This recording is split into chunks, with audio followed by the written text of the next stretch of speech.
James, the brother of Jesus and leader of the early Jewish Christian church, was a vegetarian.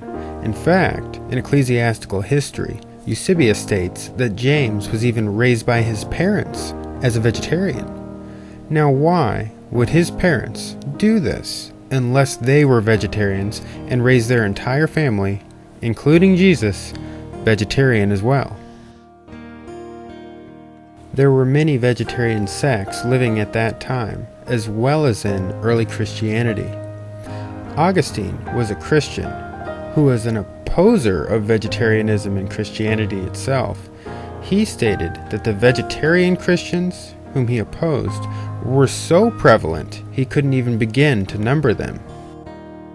The early Christian community we read about in Acts chapter 4 was known as the Ebionites, which is a Hebrew word for the poor. They were the Jewish Christian group that Jesus' brother James was the leader of. Ebionite writings disclose that God did not want animals killed at all.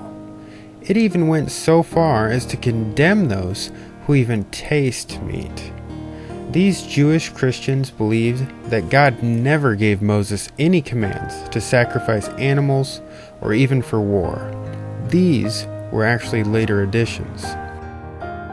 Jesus in the biblical record is certainly made out to be extremely opposed to the practice of animal sacrifice.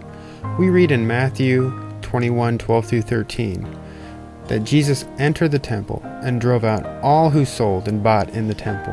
And he overturned the tables of the money changers and the seats of those who sold pigeons.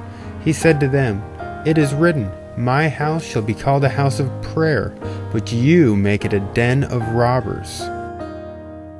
Jesus was referencing Jeremiah 7:11, which states, "Has this house, which is called by my name, become a den of robbers in your eyes?" Jesus is referencing how Jeremiah tells us that God never made a command about sacrificing animals. The people were doing evil. They were shedding innocent blood. And to think, most people claim that Jesus was only mad that the people were making money off the animals for sacrifice. But in context, this was not the reality. Rather, this was an act of animal liberation. Jesus felt mercy and compassion toward his fellow living beings and could not stand the injustice going on. This cost Jesus his life. He disrupted the animal sacrificial business during such an important week, that of Passover, which resulted in him being tried and crucified by the Romans for sedition.